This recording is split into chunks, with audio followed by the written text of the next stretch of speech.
Che ne dite di questa pasta? È una pasta fresca, fatta con semola e zucca. Sì, sì, semola e zucca. Semplice, veloce e soprattutto buonissima, adatta anche ai bambini che non sempre apprezzano le verdure. Passo passo la faremo insieme. Ed ecco gli ingredienti che ci servono per la nostra pasta fresca alla zucca. Zucca, ovviamente, e semola rimacinata di grano duro. Più o meno un 300 grammi di semola e più o meno un 200-250 grammi di zucca già cotta e ridotta a purea. Perché dico più o meno? Perché dipende molto dagli ingredienti che avete. La zucca può essere più o meno umida e la semola rimacinata può essere integrale oppure no. Se è semola normale, magari ne serve un pochino di più. Se è integrale, invece, assorbe in modo diverso l'umidità della zucca e magari ne servirà un pochino meno. Cercate un po' di regolarvi a mano in base un po' alla consistenza del panetto che ne uscirà. Adesso andiamo a pulire la zucca, cucinarla e ridurla a purea. Poi la uniremo con la semola e una volta preparato il panetto lo terremo un'oretta a temperatura ambiente, ma passo passo vedrete tutto quello che c'è da fare.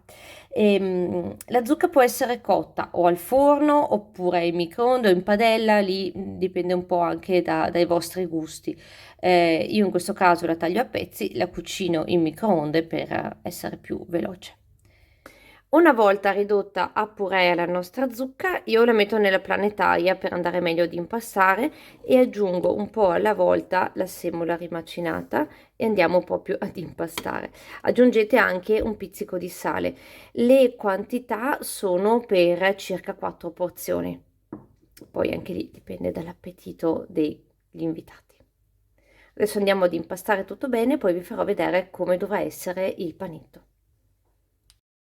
Ed ecco il nostro impasto.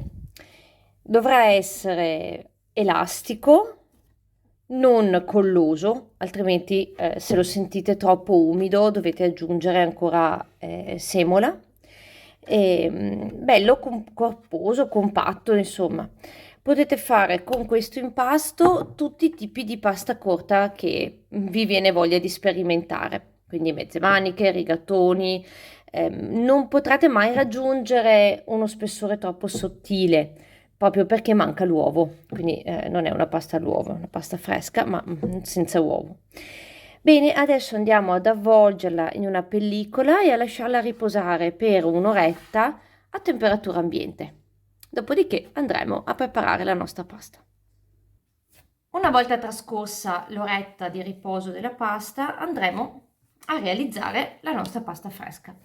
Allora andiamo a tagliare un pezzettino di pasta alla volta, poi andiamo a creare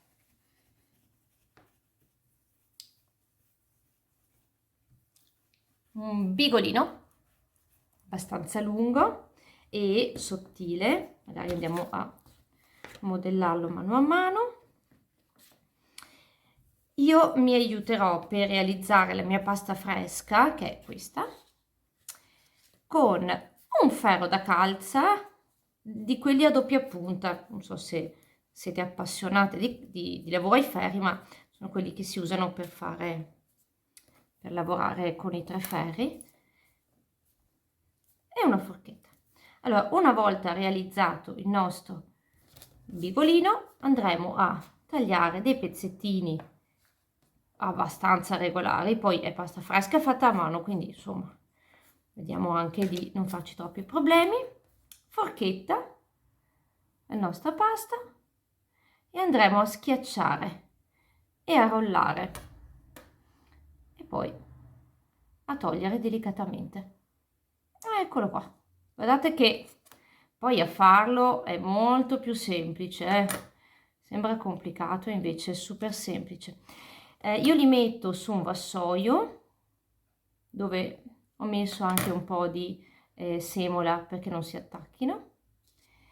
Questi potete consumarli subito oppure potete anche congelarli. Per congelarli il consiglio è di metterli in congelatore nel vassoio in modo che rimangano staccati e si congelino appunto staccati, e poi quando sono ben congelati, metterli su un sacchettino e si conservano benissimo e saranno pronti poi per le vostre pranzi, cene, quando vi serviranno.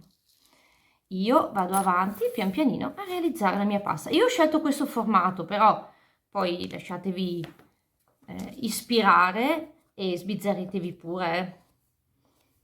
A volte ci piace anche cambiare, quindi facciamo anche cose diverse. Ecco qua, io vado avanti. Al posto della forchetta, se volete, potete usare anche questo attrezzo che è quello che viene usato per gli gnocchi. Le righette saranno più sottili e lì dipende un po' dal gusto e dal fatto di averlo o meno. Il ferro serve comunque, perché serve per riuscire a far scivolare meglio e a dare anche il giusto spessore. Però ecco che per qualcuno potrebbe essere un po' più facile.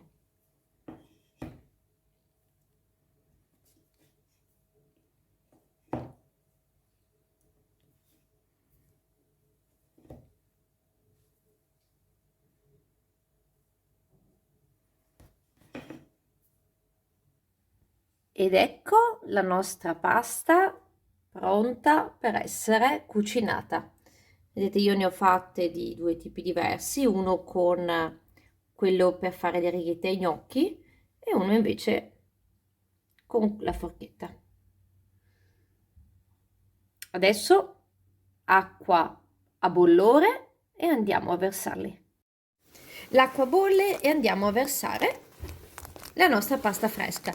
Quando sarà cotta, quando vedremo che sale, lasciamo lì un altro paio di minuti e la pasta è pronta. Io ho deciso oggi poi di prepararla con un sugo molto semplice di burro e salvia, che è già qua che si prepara.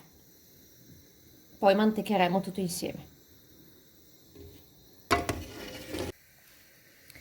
La nostra pasta è pronta, con la schiumarola andiamo a prenderla e il profumo è delizioso.